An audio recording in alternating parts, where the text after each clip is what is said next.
Fall of X is now in full swing with the fall of the House of X and the rise of the powers of X.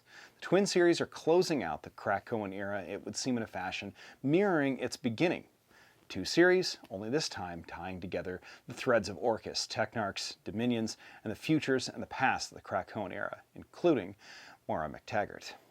This week we're diving into the fall of X, the players, the twin series, as well as what's upcoming and where things are likely going from here. I'm Dan Umphin, and this is the Doomcast.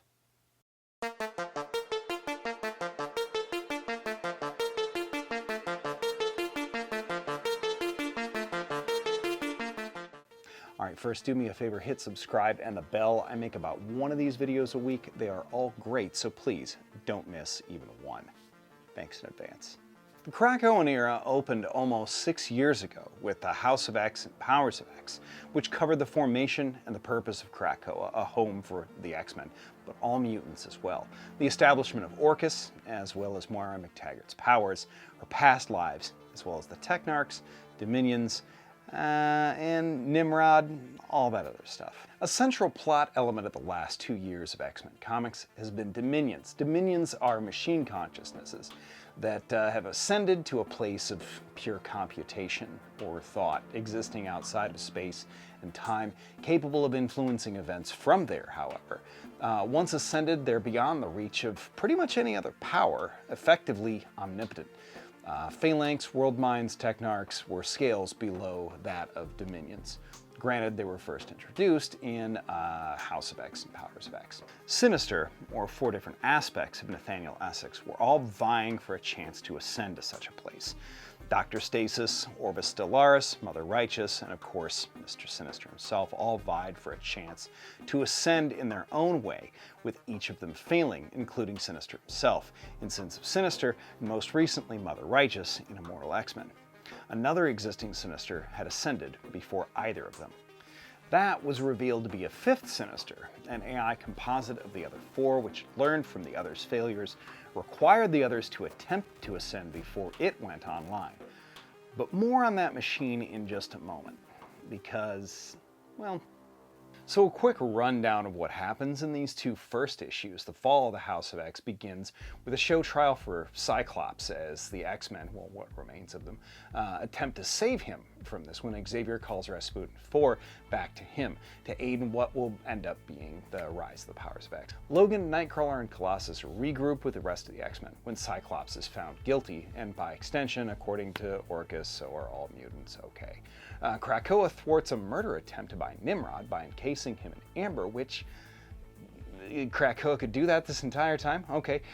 Kitty goes to collect the remaining allies, but finds Polaris missing. Polaris has in turn found Brew, who commands the Brood, and it would seem that that's the last warrior that the X-Men are gonna need in this case. In Rise of the Powers of X, 10 years in the future, the last remaining X-Men stage a last stand to try their failsafe at preventing a Dominion from going online. The X-Men are a future Sync, Captain Krakoa, who is also Ms. Marvel, Apocalypse Kitty Pryde, Logan, and an AI Tony Stark. Nimrod's world mind is close to activating and connecting them with the Dominion. Dr. Stasis plans to double cross, however, and usurp that Dominion, supplant it with his own consciousness. I can't imagine how much nonsense this sounds like if you've never read an X book over the last 6 years. However, that sinister AI I mentioned earlier, it shows up, supplants the Dominion, and introduces itself as Enigma. Despite Rasputin 4 showing up and killing Dr. Stasis, nothing can be done to prevent Enigma from going online. Rasputin 4 is from the present day. She's the one that left trying to save Cyclops to join Xavier to do exactly what they're doing right now, which is that they are traveling from Krakoa's no place, that little place that Xavier, Magneto, and Moira built into Krakoa to hide themselves from anybody being able to see anything. Technically that exists outside of space and time as well. They're traveling from that to reset timelines in which the Dominion wins. Now, according to Xavier, the only play is finding Moira MacTaggert in the first place, killing her before her powers of reincarnation ever manifest at the age of 13. So this creates a few implications, some of which I'm not a fan of, and some of which I am. First, I am a fan of the symmetry that this whole era would be bookended with Moira getting her powers and then potentially losing them or dying. But I absolutely do not like the idea of this somehow being ended and retconned out of existence, because there is simply too much for them to retcon out of existence without making the entirety of Marvel now seem a little goofy. Judgment Day, Kamala Khan's resurrection, Magneto's death and eventual resurrection, Wanda's redemption arc, mutant circuits, all of the Arakko characters that have been introduced.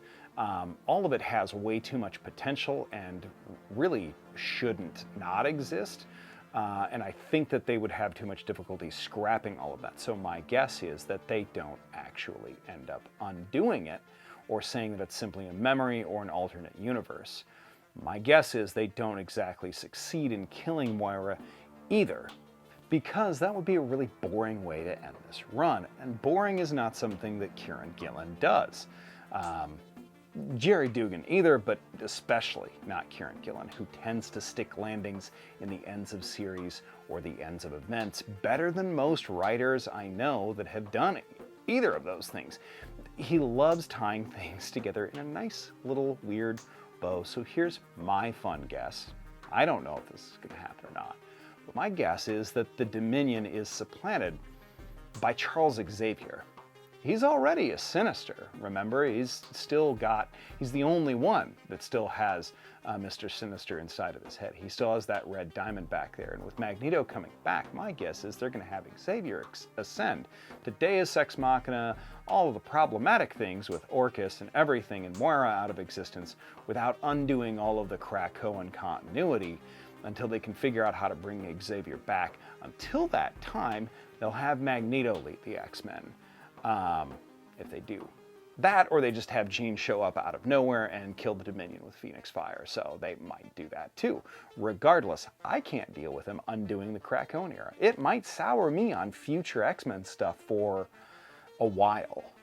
I'm frankly pretty excited for Tom Brevoort to take over as editor-in-chief of the whole X-Men set of stuff, but in any case, here's hoping we have a good future ahead of us, and that the past sticks around.